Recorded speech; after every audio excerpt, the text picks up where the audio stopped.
des espaces qui luttent contre les îlots de chaleur.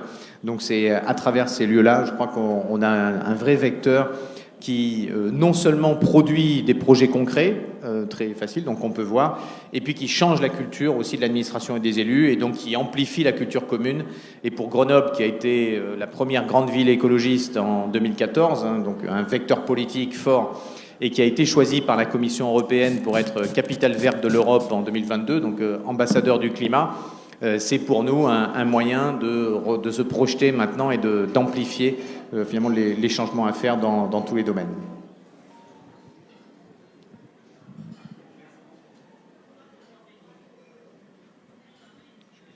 Je sais pas qui prend la suite.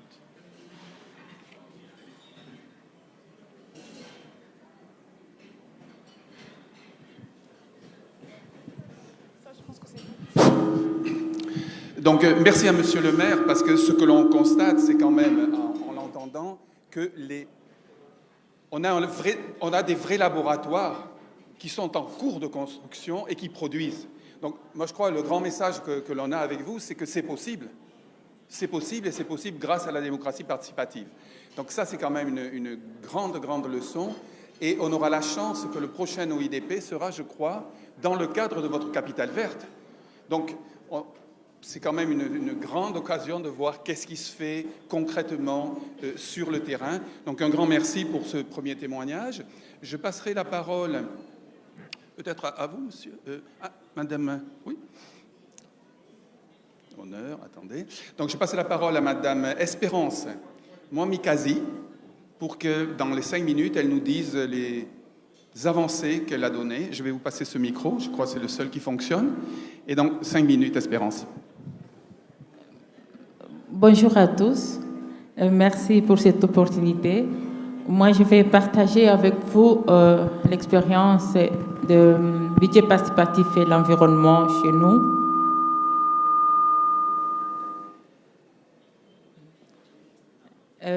Dans notre ETD, nous avons eu à faire beaucoup d'actions dans le cadre du budget participatif, et principalement dans la construction des écoles et des édifices de l'État et des édifices publics.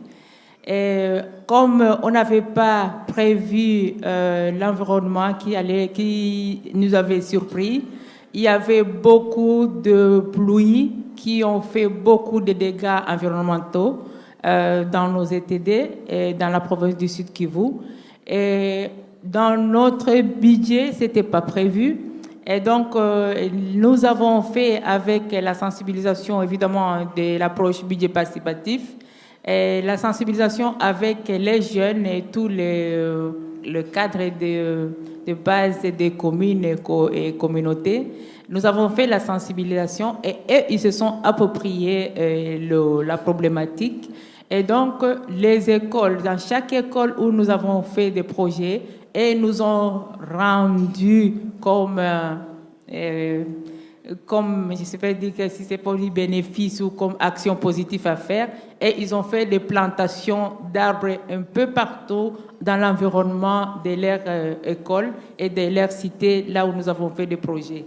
Et ça a fait que les endroits où il y avait des éboulements, on a fait beaucoup de plantations d'arbres et ça a atténué un peu la problématique. On n'avait pas de budget pour, et jusque-là, l'État ne s'était pas approprié cette problématique et la population s'en est appropriée et nous sommes sortis quand même avec un peu de moyens de bord.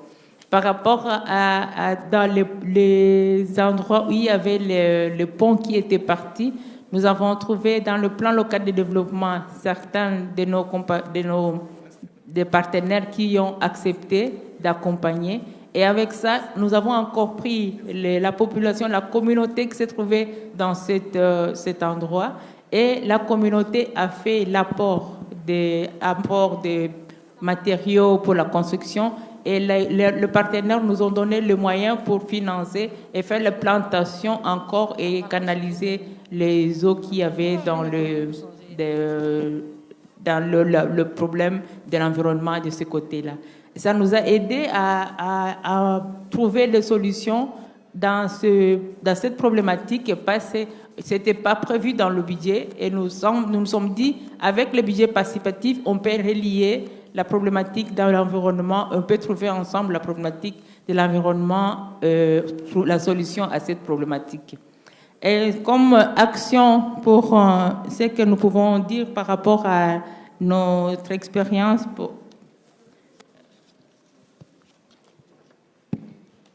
action que nous avons eue, nous pouvons dire comme action positive avec l'expérience budget participatif, la communauté s'est appropriée l'approche et avec tout le problème que nous pouvons avoir localement, sans beaucoup de moyens, sans entendre le moyen de l'État ou le moyen des partenaires, nous parvenons à résoudre le problème local. Donc, quand nous avons des problèmes, nous sensibilisons au niveau de la base et chaque cadre de base, chaque forum va vers la population, explique la population parce qu'ils savent déjà ce qu'eux, ils ont comme problème et ce que nous avons comme moyen de le faire parce qu'avec l'expérience de la redevabilité, la population est censée savoir quel est le niveau de solutions à apporter aux différents problèmes. Parce qu'il y a des problèmes, quand il n'y a pas de redevabilité, la population pense avoir une grande solution à des grands problèmes, mais avec notre approche budget participatif, on ne résout pas nécessairement des grands problèmes parce qu'on n'a pas de grands moyens. On résout des petits problèmes qui sont à la portée des populations et ça nous rapproche beaucoup plus des grands problèmes. On les réserve à des gros moyens des partenaires techniques ou des partenaires financiers ou à l'État au niveau grand, mais au niveau local, les problèmes locaux qui sont posés par la population trouvent facilement des solutions par les moyens locaux et ça nous a donné une façon de collaborer, de collaboration facile avec la communauté locale. Merci beaucoup pour ce témoignage. Peut-être ce qui est important, c'est comment vous avez réussi à engager des populations à travers d'un processus, par boule de neige, des volontaires pour reboiser, etc. Et puis notez aussi que même si vous avez parmi les ressources, peut-être parmi les plus faibles sur le plan d'une chefferie ou de municipalité, quand il y a eu ces gros problèmes, ce qu'un jour vous nous disiez, c'est que plutôt que décider toute seule, vous avez mis encore plus de ressources en débat pour prioriser davantage. Il y a tellement peu de villes qui ont fait cela que je crois que c'est un exemple, puisque vous aviez mis jusqu'à 60% des capacités d'investissement, non pas face aux dangers qui étaient là, en décision interne, mais en débat. Et ça, je crois que face à l'accélération du changement, ce courage politique que vous avez eu est tout à fait remarquable, et par rapport aussi à ce que vous avez réussi à mettre en place. Donc, merci pour ce témoignage. On continue avec, j'aimerais inviter donc Monsieur Paul Testard, qui est le délégué général de l'ONG Moi, je trie. Donc 5 minutes. Merci beaucoup. Bonjour à toutes et à tous.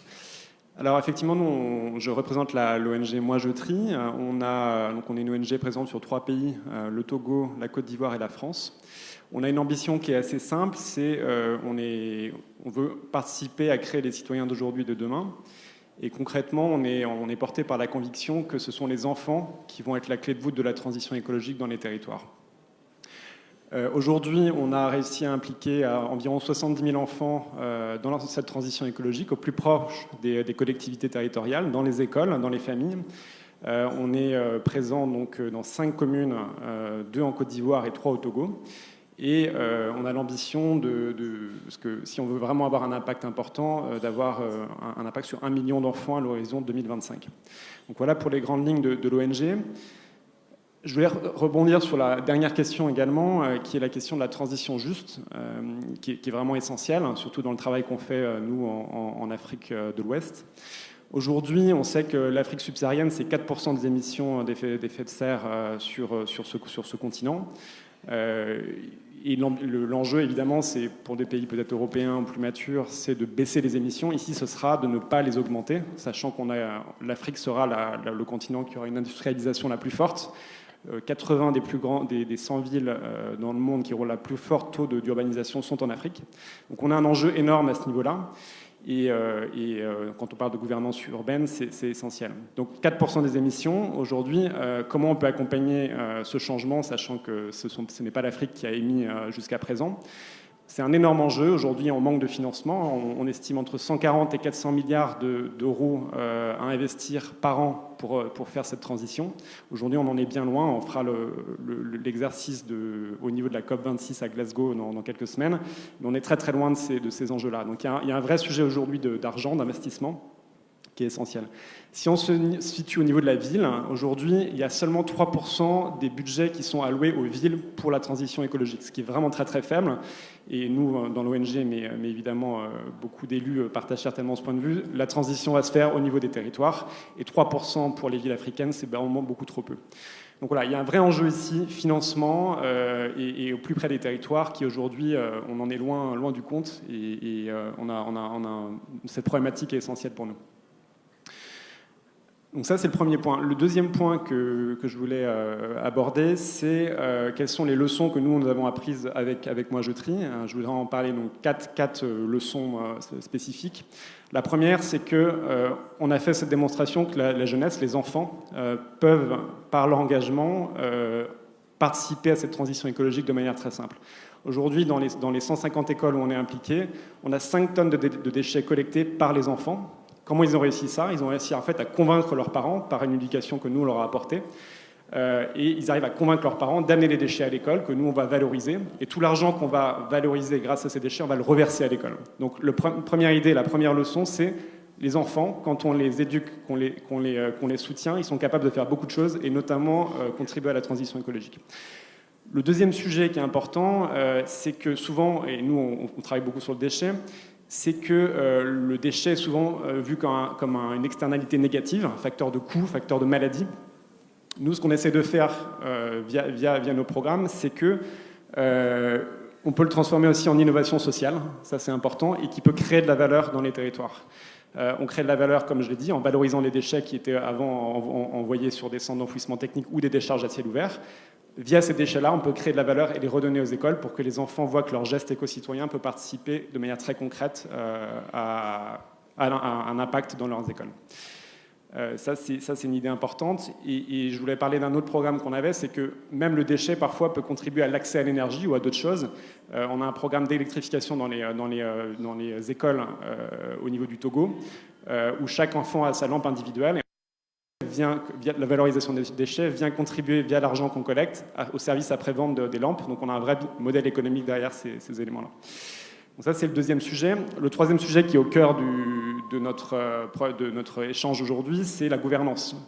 Nous, on est convaincus que les mairies toutes seules ne peuvent pas agir autant qu'elles voudraient. Des enfants, évidemment, tout seuls ne peuvent pas faire des choses. Les écoles, les foyers et toutes les parties prenantes des collectivités territoriales, toutes seules ne peuvent rien faire.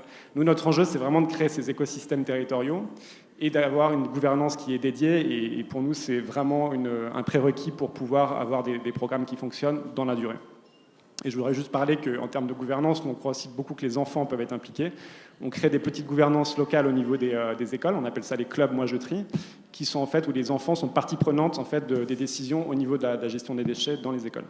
Donc ça, c'est un exemple particulier, et peut-être que demain on aura un conseil des enfants qui viendront aussi alerter les élus sur ces problématiques-là. Voilà. Et quatrième point rapide, c'est revenir sur la transition juste. Si on veut que la transition se fasse dans les territoires, il faut montrer qu'il y a une création de richesse. Et la création de richesse, il faut qu'on arrive à la prouver aux élus avec qui on travaille, et notamment l'insertion et l'emploi. Si on n'arrive pas à prouver que la transition écologique apporte de l'emploi, on n'y arrivera pas. Et voilà, dans tous nos programmes, nous, on met l'insertion et la formation au cœur de nos programmes, et on est convaincus que c'est comme ça qu'on arrivera à changer la donne, en tout cas au plus près des territoires. Un grand merci sur effectivement cet éclairage sur l'importance de la jeunesse, qui sont ceux qui peuvent prendre et donner la continuité, et puis sur les mesures de gouvernance, même à micro-échelle, et construire de la gouvernance démocratique dès les écoles. Et par rapport à l'injustice climatique, une des idées qui était dans ces budgets participatifs solidaires ou autres formes, c'était d'impliquer des écoles au nord, pour qu'elles aussi perçoivent cette injustice climatique et qu'il y ait des échanges entre les enfants, entre les écoles, pour qu'ils réalisent ensemble quel futur ils veulent faire en créant une gouvernance, mais dès le plus jeune âge, avec de la solidarité et de la coopération décentralisée, mais aussi au niveau des écoles et des établissements publics. Donc, c'est très intéressant, disons, de voir à partir de quoi vous travaillez. On a une bonne nouvelle, c'est que Monsieur le maire de Grenoble peut rester avec nous, donc ça, c'est très, très bien. Merci d'avoir déplacé vos rendez-vous. Donc ça, c'est vraiment gentil et utile. Et puis, j'aimerais passer la parole à Monsieur Aboua Gustave, qui était le premier sur la liste, mais comme on avait interverti, voilà. Donc la parole est à vous, Monsieur Aboua.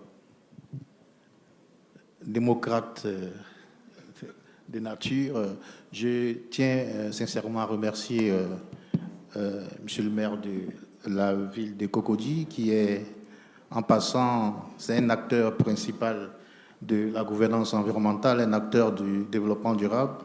Je vous rappelle que Monsieur le maire était gérant d'une ONG qui faisait la promotion des énergies renouvelables. Il avait une structure qui faisait la promotion de l'énergie solaire. Et c'est de là qu'il a eu goût à gouverner une collectivité. Merci beaucoup, Monsieur le maire. J'ai aussi en face de moi Madame Dao Gabala, aussi une actrice, pour ne pas dire de la démocratie, surtout de la gestion environnementale, et aussi des autorités qui sont pas, en tout cas, qui sont des acteurs qui sont en plein pied dans la promotion de la gouvernance environnementale.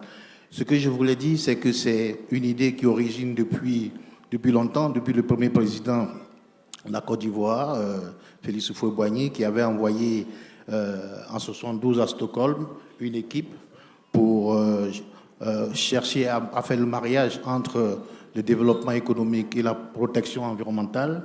Et il y avait, Houphouët avait envoyé à cette réunion où il y avait Indira Gandhi, les sommités du moment dans le temps, la voix de la Côte d'Ivoire a été entendue, mais malheureusement, le mariage, c'était dans le temps un peu difficile. Il a fallu attendre 87 avec Brundtland pour pouvoir créer le momentum de la protection environnementale et la promotion en même temps du social et de l'économique.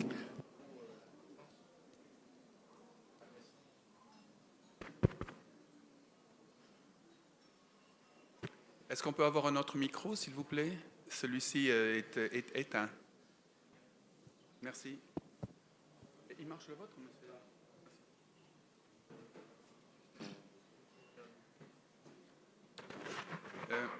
Un petit message à la technique. Est-ce que vous pouvez nous aider? On n'a plus de micro porteur. Ah, le vôtre fonctionne, madame. Merci, madame. Merci. Donc, d'où la naissance du concept de développement durable qui s'est allié développement économique, promotion du social et protection de l'environnement. Et dans ce sens, il y a beaucoup qui a été accompli en Côte d'Ivoire. D'ailleurs, même en 1996, nous avons eu le Code de l'environnement qui nécessitait l'implication de tout le monde. Comme vous le savez, quand il y a un investisseur ou bien un industriel qui veut construire, qui veut investir dans l'environnement ou dans l'économique, il y a nécessairement des études d'impact qu'il faut conduire. Et au cours de ces études d'impact, il y a les audiences publiques qui impliquent toutes les parties prenantes, bénéficiaires comme investisseurs, pour trouver la voie idoine pour protéger l'environnement. Et donc, c'est une pratique très ancienne en Côte d'Ivoire et qui a toujours cours et qui a été renforcée avec la révision du Code de l'environnement dernièrement avec l'appui de la Banque mondiale. Et donc, aujourd'hui, la gouvernance environnementale, certes, il y a quelques difficultés, mais je pense que l'esprit est né et la gouvernance se fait de façon idéale. Au niveau du développement durable, il faut savoir que depuis la première rencontre de Rio 92, en tout cas les collectivités, les régions qui sont des acteurs capitaux de la promotion du développement durable, aujourd'hui, je pense que ces structures-là sont au devant de la scène Parce que depuis les années 80, quand le premier président a créé ou bien a pris une loi pour la décentralisation, on a eu la naissance des premières villes, des premières communes, c'est depuis 80. Et donc la décentralisation est un processus ancien, mais qui n'est pas achevé. Je ne parle pas de processus, on n'est pas à l'achèvement. Aujourd'hui, on a des milliers de communes, on a 14 districts, on a 31 régions. Vous voyez que c'est naturellement, ce processus va aboutir. C'est vrai qu'il y a des difficultés de financement au niveau des collectivités, mais avec les réflexions, les choses vont s'améliorer. Comme exemple, je prendrai l'exemple des ordures ménagères. Oui. Aujourd'hui, tout le monde participe à l'enlèvement des ordures ménagères. Tous ceux qui payent les factures d'électricité contribuent, en tout cas au financement des déchets ménagers en Côte d'Ivoire. Et même en plus même de payer, de contribuer à la taxe d'enlèvement des ordures, je pense que chaque ménage fait l'effort de payer, ça dépend des communes. À Cocody, vous pouvez payer 5 000 francs par mois pour l'enlèvement de vos ordures à domicile par les précollecteurs. Yopougon à Bobo, ça varie entre 1 000 et 2 000. Et donc vous voyez que c'est vraiment une contribution collective pour la gestion des déchets. Et aussi en matière de foresterie, pour terminer là, nous avons le nouveau code forestier qui invite les populations à planter des arbres, les forêts privées, les forêts villageoises. Et comme ce n'est pas encore ancré dans nos cultures, mais il y a un accompagnement de l'État à travers ce qu'on appelle les paiements des services écosystémiques que nous donnons aux associations ou aux villages qui veulent créer des forêts villageoises ou même au privé. Quelqu'un peut créer sa forêt privée et l'exploiter comme cela se voit en Finlande, dans les pays de la Scandinavie et autres. Donc c'est dit que, c'est vrai, vous avez parlé de changement climatique, mais il y a un principe juridique qui dit c'est des responsabilités communes mais différenciées, et la Côte d'Ivoire qui va aller à Glasgow à partir de la semaine prochaine a revu à la hausse en tout cas sa contribution nationale déterminée de 28%. Je pense que nous allons passer à 30,5%. C'est un grand pas avec des projets innovants. Et je pense que ce rapport sera présenté à Glasgow et la Côte d'Ivoire se veut être à l'avant, en tout cas en droite ligne des pays européens, des pays développés qui ont rehaussé aussi leur contribution nationale déterminée. Donc, en tout cas, nous sommes sur la bonne voie. Le développement durable est en marche en Côte d'Ivoire. La démocratie participative est en marche. Et nous pensons que nous avons une seule planète. Nous n'avons qu'une seule planète. Œuvrons à protéger cette planète-là. Même ceux qui font l'expérience d'aller sur Mars, vous voyez que cette planète n'est pas vivable. Et même les riches qui payent des millions pour y aller, ils reviennent en moins d'un mois. Donc, c'est pour dire que nous avons avantage à protéger la Terre, la seule planète qui nous reste. Je vous remercie. Merci beaucoup pour cette contribution. Et puis, nous sommes honorés d'avoir la présence de Monsieur le maire et de savoir votre trajectoire que nous ignorions, pour beaucoup d'entre nous sûrement, dans ce domaine. Donc ce n'est pas un hasard si on est ici à Cocody, et ce n'est pas un hasard si vous êtes là ici. Merci d'être avec nous ce matin. Donc on passe à la dernière intervention. On est bien dans le temps. On va avoir 30 minutes pour discuter. Donc c'est bien. 5 minutes pour monsieur le chef de coopération de l'Union européenne. Je crois que vous n'avez pas...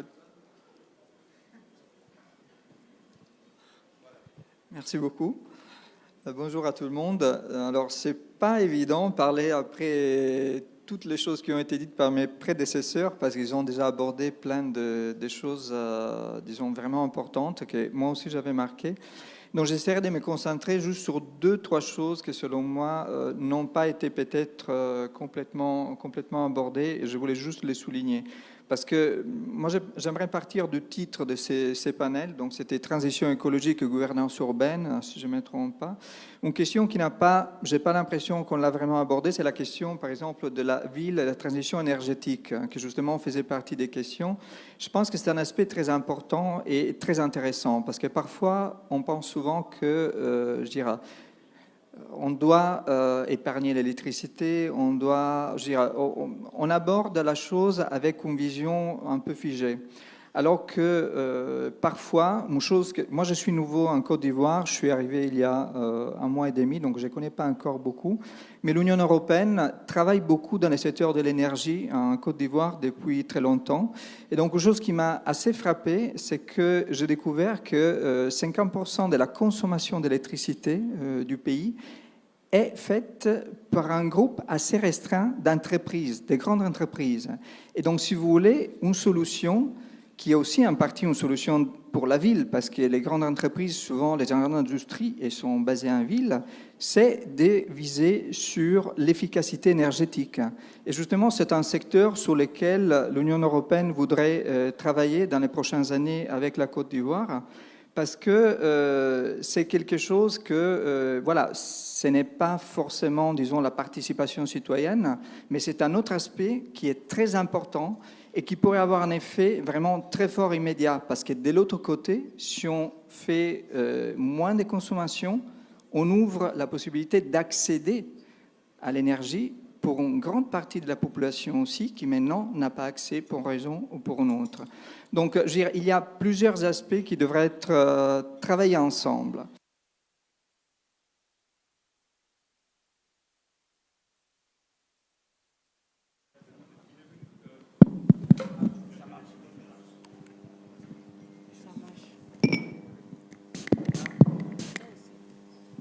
Je bouge beaucoup, hein, désolé. Mais...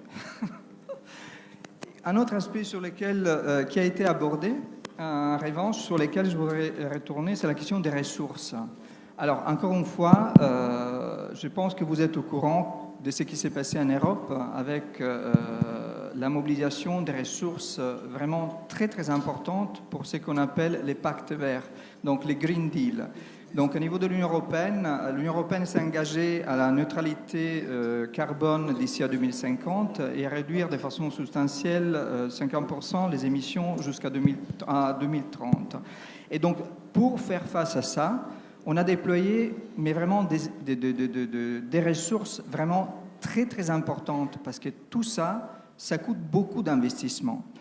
Donc, une question qui se pose, qui a été déjà posée, c'est la question de comment financer la transition écologique. Alors, l'idée de la coopération décentralisée, que je répète, ce n'est pas quelque chose de nouveau. La coopération décentralisée, c'est un concept qui est là depuis 40 ans, 50 ans.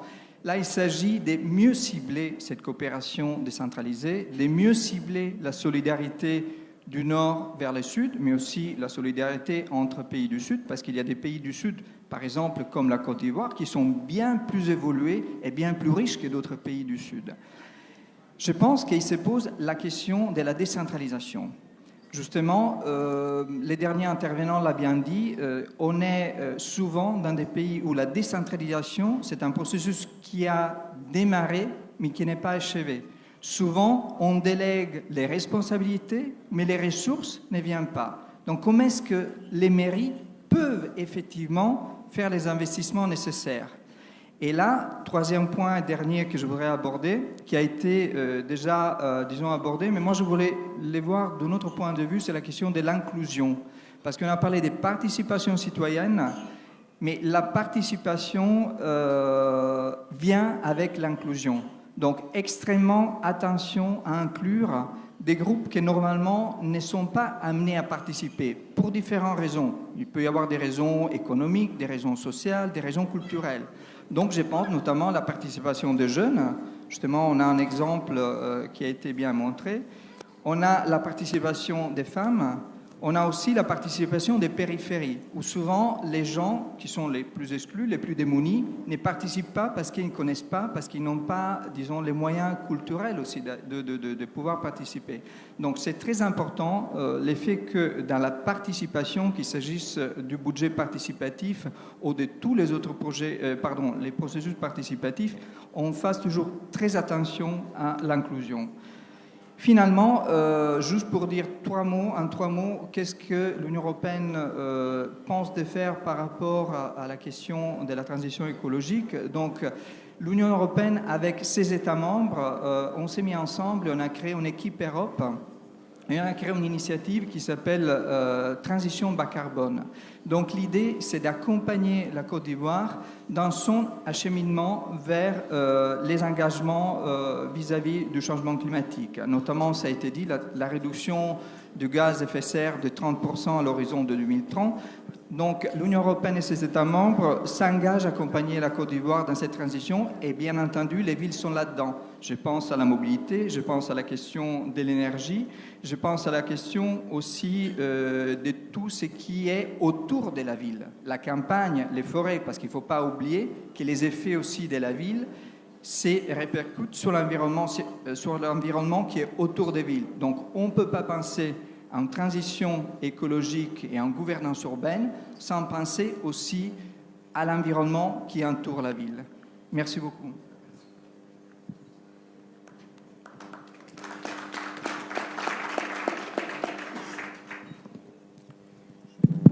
Il marche.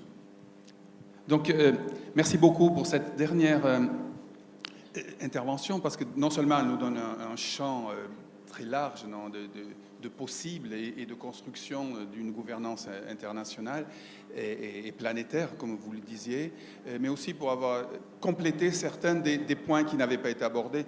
Et ça, c'est toujours bienvenu dans des panels, d'avoir le dernier qui accepte de se réaccommoder pour donner plus de contenu.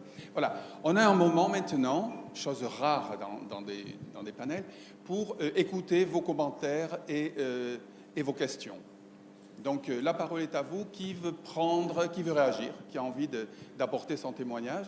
Il y a beaucoup de lumière. Je vois une personne. Donc, voyons, 1, 2, 3.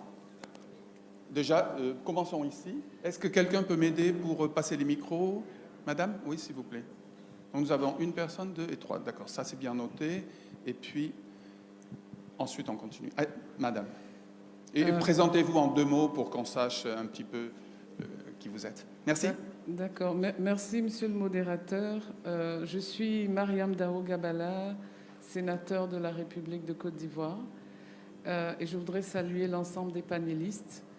Je voudrais simplement partager avec vous une conviction personnelle. La conviction de quelqu'un qui s'est engagé dans le développement durable depuis plus de 2 décennies.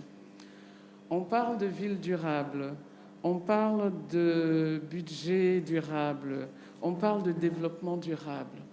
Mais je voudrais qu'on se dise que toute durabilité réside dans l'investissement que nous allons faire dans l'humain. Et c'est très important que dans tout développement, l'humain soit au centre. Je m'explique.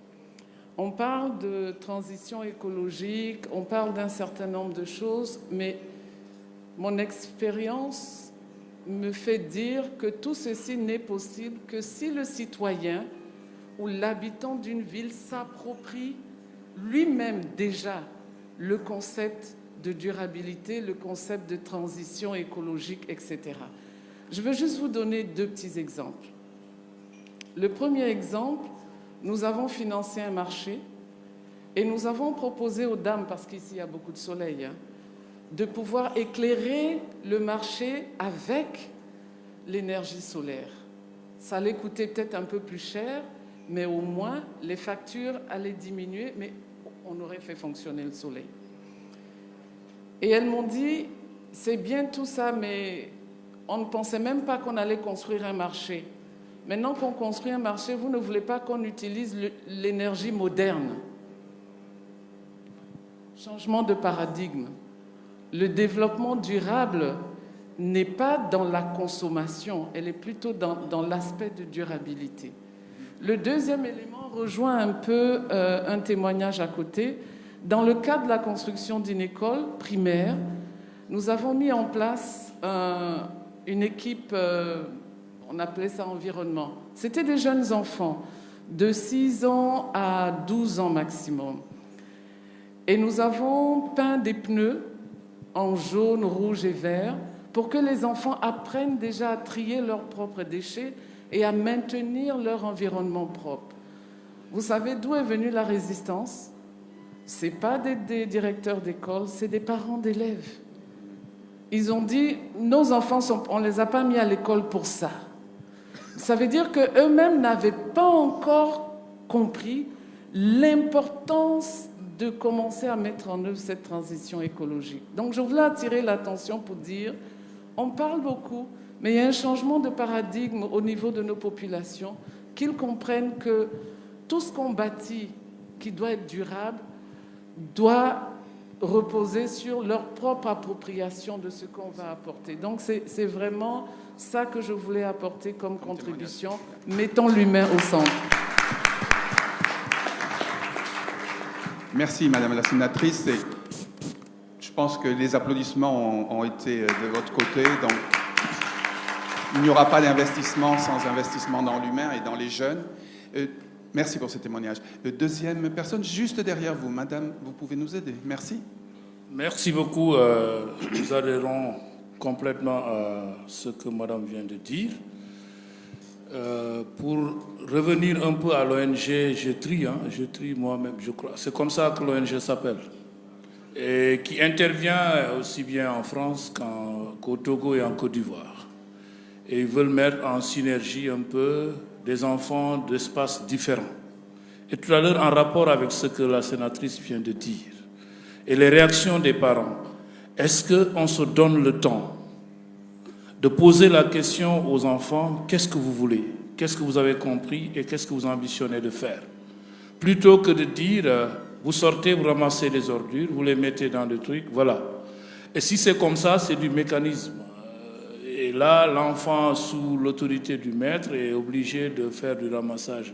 Mais si c'est l'enfant lui-même qui prend conscience, là, ça va être beaucoup plus facile. Et nous allons faire de la construction pour le futur.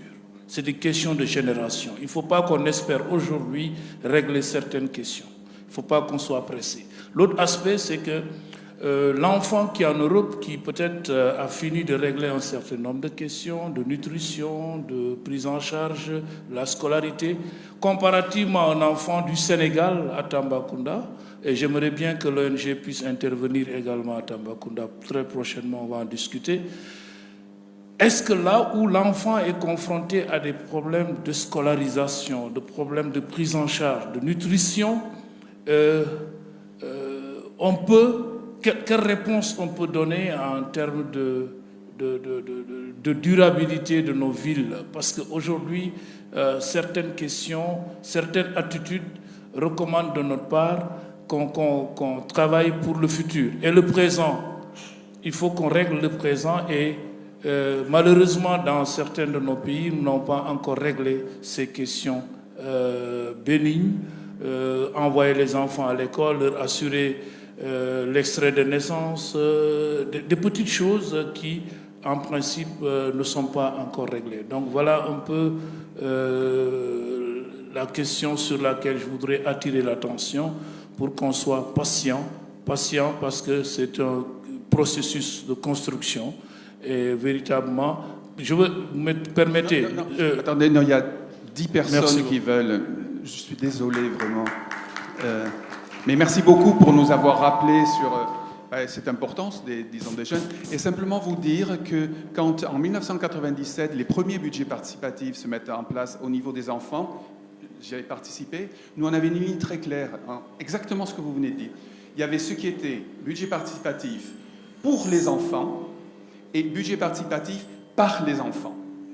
Et c'était bien évidemment sur cette deuxième mesure qu'on a vu les plus beaux exemples, c'est-à-dire là où le processus leur permettait de s'exprimer. Donc, merci beaucoup pour cette contribution. Une personne est juste derrière vous et voulait aussi faire usage de la parole. Oui, madame, oui, s'il vous plaît. Le micro se dirige vers vous. Non, c'est madame qui est la troisième. Je suis désolé. Alors, merci. Je voudrais simplement partager notre expérience. Je voudrais parler de l'ONG ASODED Côte d'Ivoire. ASODED, c'est une ONG internationale, mais nous avons un volet en Côte d'Ivoire. Et notre spécialité, effectivement, c'est le tri d'ordures. Et comment est-ce que nous pouvons faire passer ce message aux enfants? Nous avons décidé pendant les arbres de Noël, quand nous organisons un arbre de Noël, nos cadeaux sont plutôt les sacs poubelles, les poubelles et autres. Donc, cette expérience, déjà, je rejoins un peu notre frère tout à l'heure qui disait qu'il fallait amener l'enfant lui-même à inclure dans sa mémoire ce tri, pour ne pas qu'il fasse de ça, pour ne pas que les parents se plaignent quand on demande aux enfants de le faire. Et donc, pendant l'arbre de Noël, que nous avons intitulé l'arbre de Noël vert, nous ne parlons que du tri. Et nos cadeaux, au lieu que ce soit des poupées ou des voitures, et je voudrais dire ici, profiter de l'occasion pour remercier M. le maire, parce qu'à cette occasion, c'est à lui que nous demandons les sacs poubelles. Et donc, nous distribuons pendant cet arbre de Noël les sacs poubelles, les pioches, les pelles et autres. C'est pour dire comment est-ce que nous pouvons amener l'enfant à inclure dans sa mémoire ce tri. Et vous savez que les enfants sensibilisent mieux les parents. Parce que quand un enfant dit à un parent qu'il faut mettre la poubelle dans un sac avant de déposer au dehors, ou alors qu'il faut trier, le parent perçoit mieux. Parce que le parent lui-même n'est pas prêt à le faire. Mais quand l'enfant attire son attention, il le fait. Merci. Merci beaucoup pour cette intervention. La personne, monsieur, voulait juste compléter. Et ensuite, est-ce qu'il y a d'autres personnes? J'ai la lumière en plein dans le visage. Je vois peut-être au fond 1 et 2 personnes. Et puis on bouclera à ce moment-là pour laisser la parole à chacun des intervenants, une réaction terminale. Allez-y, monsieur. Et ensuite, on passe à l'arrière. Bonjour, je m'appelle Delzeki, je suis un opérateur économique portuaire. Nous opérons sur le quai fruitier à Abidjan. Nous avons des projets, dont notamment le renouvellement de nos sources énergétiques. Je voudrais m'adresser à monsieur le représentant de l'Union européenne et pour dire qu'il y a 2 pistes. Effectivement, quand on essaie de se pencher sur la question, nous avons un premier problème, c'est les droits de douane de l'importation de ce type de produits. Je crois qu'ils sont élevés, monsieur le maire le sait très bien, et ça oblitère bien sûr le coût des installations. Il faut donc se pencher là-dessus et obtenir des conditions d'importation acceptables avec des droits de douane réduits. Ça, c'est ma première observation. J'essaierai d'être court. La deuxième... Oui, parce qu'il y a plein de gens qui ont levé les mains. Donc, la deuxième, c'est la rénovation halieutique en milieu des lagunes. Il y a des solutions avec des récifs artificiels. On a les projets pour pouvoir faire des périmètres pour la reproduction des alevins et on n'arrive pas à faire passer tout ça. Et il faudra peut-être se pencher sur la question. Oui. Et vous soulevez un des points qui, dans la transition énergétique, on en a parlé hier, qui est tout ce qui tourne autour de l'aquaculture, des protéines venant des poissons. Et donc, ça fait partie aussi d'un des thèmes peut-être à prendre en compte. J'avais 3 mains levées à l'arrière. Oui, il y avait monsieur et madame. Voilà, on terminerait ici avec monsieur qui a le bras levé et une madame qui est derrière avec la robe verte pour laisser un peu de temps de réaction aux panélistes.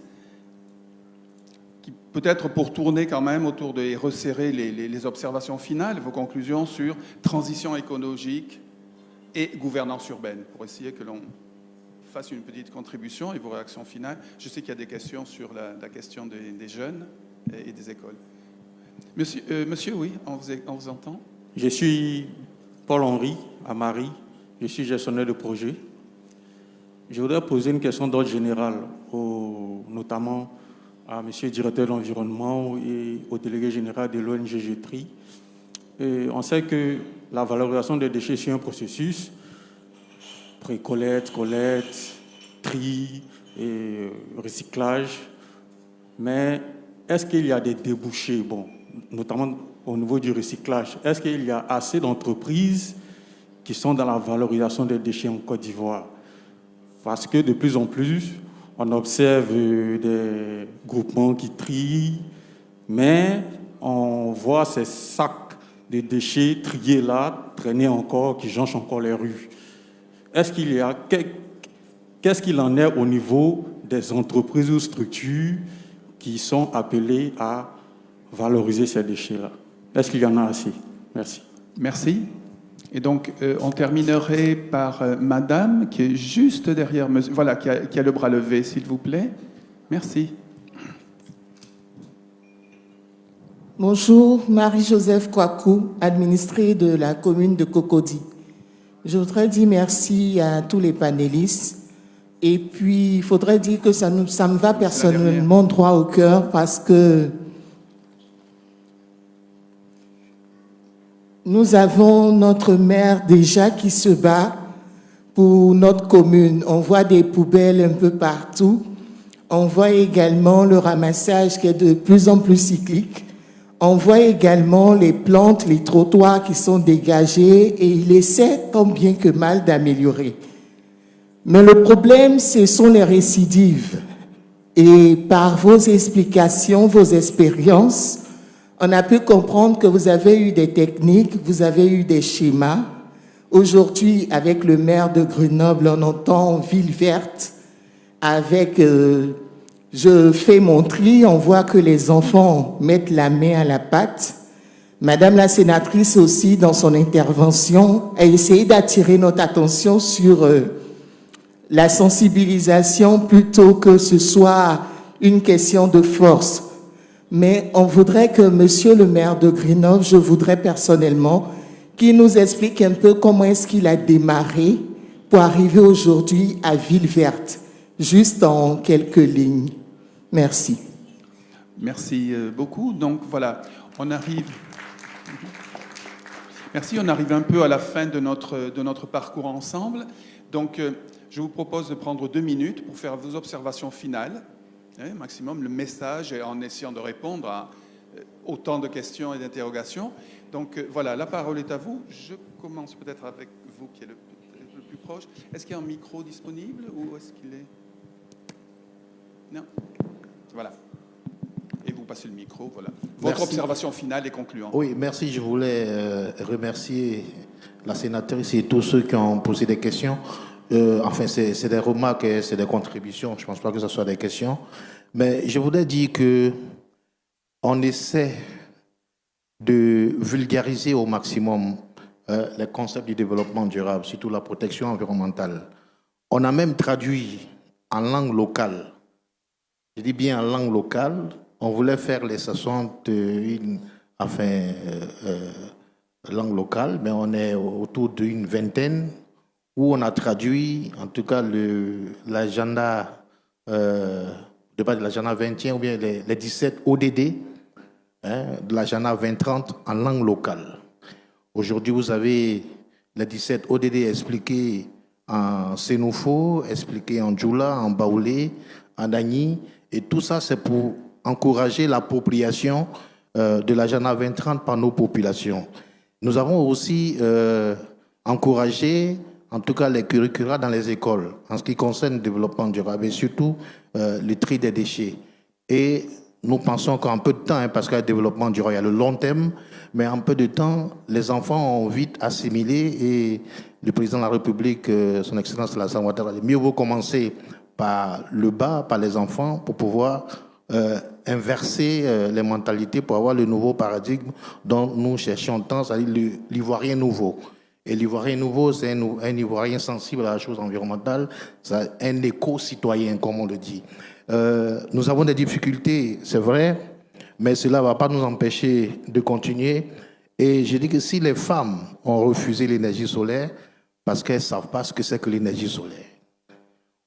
Et on a cet exemple-là dans pratiquement tous les villages, avec la politique de l'électrification de la Côte d'Ivoire dans les villages. On s'est rendu compte que nos parents préfèrent le circuit national, énergie nationale. C'est-à-dire qu'il faut les poteaux et autres. Quand vous leur parlez d'énergie solaire, ils disent non, que ce n'est pas bon.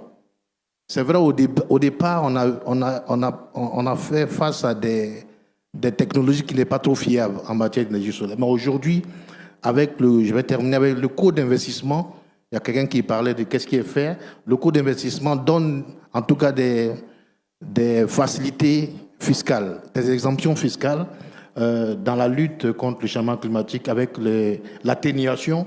En tout cas, tous ceux qui veulent investir dans les énergies renouvelables ont des exemptions fiscales au niveau de c'est vrai qu'on n'a pas assez de temps, mais pour parler de l'économie circulaire, il a posé la question, est-ce qu'il y a des structures qui valorisent les déchets? J'ai dit oui, il y en a, surtout au niveau des huiles usagées. Il y a des structures qui sont implantées pour recycler les huiles usagées, pour avoir de nouvelles huiles à mettre dans les moteurs. Également, les pneus usagés sont en train d'être récupérés pour être valorisés, pour avoir de nouveaux pneus à partir des déchets. Donc, c'est un processus qui est enclenché. L'économie circulaire est en marche en Côte d'Ivoire et nous appelons tous les citoyens le civisme, c'est-à-dire déposer les pneus, déposer les déchets où il faut pour que les gens puissent venir les récupérer. Merci beaucoup. Merci beaucoup. Je voulais seulement ajouter par rapport aux enfants et l'appropriation de projets environnementaux que nous avons commencé à poser des actes que les enfants, les parents se sont appropriés. Quand ils ont vu que nous avons fait quelque chose pour eux, sans eux, alors nous avons fait la sensibilisation en leur montrant les bienfaits parce qu'ils avaient posé le problème. Par exemple, une école qui était mal construite, quand les enfants et les parents ont vu que nous avons fait construire l'école, et ils avaient l'obligation de nous aider à accompagner, à améliorer ou à garder l'école en bon état. Et donc, ils ont facilement accepté de planter. D'ailleurs, les autres écoles ont commencé à planter les arbres autour d'eux et à réaménager pour que nous puissions. C'était comme si ils nous donnent, ils nous disent que venez maintenant, nous avons déjà commencé à planter, venez aussi nous aider à faire ceci. Et ils prenaient déjà l'avance à faire certaines choses pour nous dire qu'ils sont prêts à nous accompagner. Je pense que c'est du donnant. Si vous le donnez, ils veulent aussi vous accompagner. Merci. Merci beaucoup pour ce témoignage. Alors, peut-être deux réponses rapides sur les questions qui ont été posées. La première, c'est toujours la priorisation de quand on a des problématiques qui peuvent paraître pires que l'environnement. On a parlé de santé, de nutrition, etc. C'est vrai qu'il y a une vraie question, on ne peut pas les éluder facilement. Et nous, on se pose beaucoup la question aujourd'hui de la citoyenneté. En fait, on dit on veut créer les citoyens d'aujourd'hui et de demain, mais vous avez parlé des enfants fantômes pour lesquels il n'y a pas d'identité pour parfois 10-15% des populations, notamment chez les jeunes. On ne peut pas dire on va participer à créer les citoyens de demain qui n'ont même pas de papier d'identité. Donc il faut qu'on arrive à traiter ce sujet et on est en train d'y réfléchir pour donner un exemple précis. La deuxième chose, c'était par rapport, pour compléter le commentaire sur le recyclage. Aujourd'hui, il y a des filières qui existent. Par exemple, si on prend le cas du plastique, il y a plusieurs résines qui sont recyclées localement. Ça, c'est une chose. Mais il y a d'autres résines, et je prends l'exemple d'une bouteille en PET. Aujourd'hui, la plupart du PET est produit par des plasturgistes en Amérique du Nord, en Europe. C'est envoyé ici, c'est consommé, c'est jeté en 2 secondes, et on n'a pas de solution locale pour recycler du PET. Donc, évidemment, il faut qu'on arrive à avoir des logiques industrielles qui nous permettent d'investir. Une usine de PET, c'est 15 millions d'euros à peu près. Ça ne se fait pas comme ça. Il y a des questions de modèle économique derrière. Mais ce qui est évident, c'est qu'aujourd'hui, ce qui se passe, c'est qu'on envoie ça en Afrique, c'est jeté en 2 secondes, c'est renvoyé, dans le meilleur des cas, si ce n'est pas envoyé dans la lagune, de retour dans des pays type l'Europe pour refaire, par exemple, des t-shirts, etc., en polyester.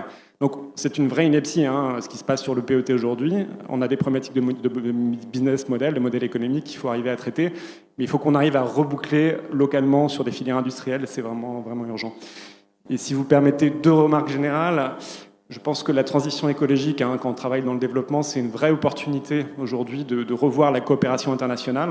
Je sais pas, vous avez certainement suivi les débats Afrique-France avec l'image de la vieille marmite sale française, notamment. Je pense que la transition écologique, on est vraiment en train de travailler sur les biens communs, et qu'on travaille sur la transition écologique à Grenoble ou à Cocody, on participe quand même à un enjeu global qui est commun, et c'est vraiment essentiel, et je pense que c'est une opportunité importante de revoir la coopération internationale sur des bases plus saines. Et la deuxième petite remarque, c'est rapide, c'est qu'on est évidemment très heureux de parler à tous les élus et aux maires qui souhaitent faire des projets, notamment en Côte d'Ivoire et au Togo, sur le recyclage notamment et la valorisation des déchets. Merci beaucoup. Merci beaucoup. J'ai eu une question spécifique qui m'a interpellé, qui était par où commencer. Je pense qu'il y a plein de façons d'aborder les choses. Mais je peux vous dire par où nous avons commencé. On a commencé d'abord par essayer de changer d'imaginaire et donc de casser le mur entre les élus et les habitantes et les habitants. Et donc pour ça, on a fait le choix de se départir des attributs classiques du pouvoir. Donc voilà, ça peut paraître un peu futile, mais en pratique, ça veut dire qu'on a fait le choix de s'habiller comme tout le monde. Et donc ça veut dire que moi, en pratique, je n'ai pas de cravate quand je suis à Grenoble, pour que les gens ils puissent se projeter et se dire qu'ils pourraient être à ma place. Ça veut dire qu'on a arrêté d'utiliser des véhicules avec chauffeur et qu'on se déplace comme tout le monde, donc principalement chez nous en transport en commun et en vélo et à pied. Le but de cela, c'était de se dire que finalement nous sommes au service du bien commun et que donc il faut qu'on puisse créer une coalition du changement entre les élus, l'administration et la population. Et donc ça a changé un peu le regard, en tout cas ça crée une dynamique, une amorce qui peut permettre de donner un peu des gages de sincérité dans la démarche de la participation citoyenne. Et puis derrière, nous avons cherché les thématiques qui intéressaient tout le monde, quelles que soient les situations économiques ou culturelles. Et donc on s'est porté sur la question de la mobilité, comment on se déplace, parce que ça, voilà, qui qu'on soit, quelles que soient nos pratiques, on a tous à se déplacer, donc ça intéresse tout le monde. Comment on fait usage de l'espace public, puisque là c'est notre bien commun, c'est notre espace commun, donc qu'est-ce qu'on fait dans l'espace public? Donc c'est là que nous avons décidé en 2014 d'interdire la publicité dans l'espace public. On s'est dit que pour se réapproprier l'espace public et que ce soit pas juste un lieu de stimulation de la société de consommation qui nous amène à boire de l'eau dans des bouteilles qui viennent de l'autre bout du monde, il fallait casser cet imaginaire et donc que l'espace public soit un espace de projet, de conflit d'usage, mais de rencontres. Et donc on a travaillé autour de ça, comment restreindre la place de la voiture, donner plus de place pour les piétons d'abord, donc élargir les trottoirs, planter des arbres, faire des pistes cyclables qui soient protégées et qui permettent aux vélos de se déplacer sans avoir l'impression de frôler la mort tous les jours. Des sites propres pour les transports en commun pour donner un avantage à ceux qui se déplacent en transport en commun et qu'eux, ils soient plus sûrs de leur temps de trajet que ceux qui prennent leur voiture. Donc un gros bout autour de l'espace public. Et puis les deux autres thématiques qu'on a choisies, c'est l'alimentation, parce que là aussi ça touche tout le monde, et les questions de santé, qui, elles aussi, même s'il y a des inégalités territoriales et sociales de santé très fortes, tout le monde s'intéresse à sa santé et donc on a travaillé sur les questions de pollution de l'air, de déchets, d'accès aux soins, d'actions de prévention. Et donc on a commencé des choses comme ça avec une grosse assise sur la participation citoyenne en faisant des tests. Il y a des choses qui ont bien marché, des choses qu'on a dû arrêter parce que on s'était planté. Et donc on adapte petit à petit nos objets de participation citoyenne en faisant, comme vous le disiez, des objets faciles, des victoires, on va dire, du quotidien sur des petites choses où on peut gagner quelque chose et on gagne en confiance. Notre projet, nous, c'était de se dire on va gagner en confiance dans notre capacité à changer notre mode de vie. Donc on cherche à faire, avec ces petits changements, on dit oui, c'est possible, on a gagné ça, on a gagné ça, et donc on peut aller plus loin ensemble. Donc voilà un peu l'état d'esprit général de notre projet politique. Merci. Pas grand-chose à dire, je suis le dernier à nouveau, donc tout était déjà répondu, mais j'ai répondu sur une chose sur laquelle vraiment je pense que c'est vraiment la base. C'est Madame la sénatrice qui l'a dit en début. Je veux dire, c'est la jeunesse, c'est investir dans l'éducation, c'est investir dans les changements des habitudes qui, seulement les plus petits peut-être, peuvent être vraiment les porteurs de ces gros changements et aider aussi ceux qui sont déjà adultes, qui ont pris de mauvaises habitudes, mais qui ont encore la possibilité de changer, de s'améliorer. Bien. Merci beaucoup. C'est très clair par rapport à la démocratie participative, à cette vision multipartenariale. Quand l'on écoute le panel, quand on vous écoute, on se rend bien compte que la gouvernance doit être multi-actorale.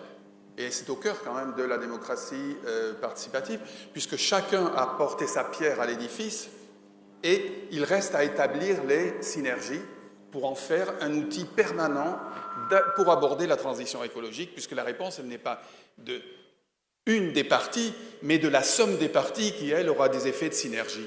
Donc, le panel, on a eu cette chance-là, on a eu la chance d'avoir ces échos, et moi, ce sera mon seul rajout qu'au sein de cette démocratie participative, c'est quand même là qu'on peut se doter de forums locaux, de forums dans les écoles, pour justement que les différents acteurs puissent avoir un espace pour apporter leurs solutions. Moi, la deuxième observation, c'est vraiment, excusez-moi, c'est un rôle horrible d'avoir des personnes qui ont autant de choses à dire et en 1 heure, forcer tout le monde à rester dans cela. Ce n'est pas un rôle bien facile. Excusez-moi si parfois j'ai été un peu brusque ou arrêté les uns et les autres, mais bon, c'est la règle du jeu imposée. On en est tous là. Donc, mes excuses à ce niveau-là. Et puis, une petite annonce, c'est que la prochain panel, donc il y a beaucoup de retard, Ville et leadership féminin, qui est animé par Christina Bloch, se tiendra dans cette salle et non pas dans la salle Bassam. Donc les personnes intéressées sur le thème leadership féminin, rôle des femmes dans la démocratie participative, peuvent rester dans cette salle. On va continuer en déroulé. Donc c'est bien parce que cette salle est bien plus grande et nous laissera beaucoup plus d'espace. Simplement, un applaudissement à tous nos panélistes.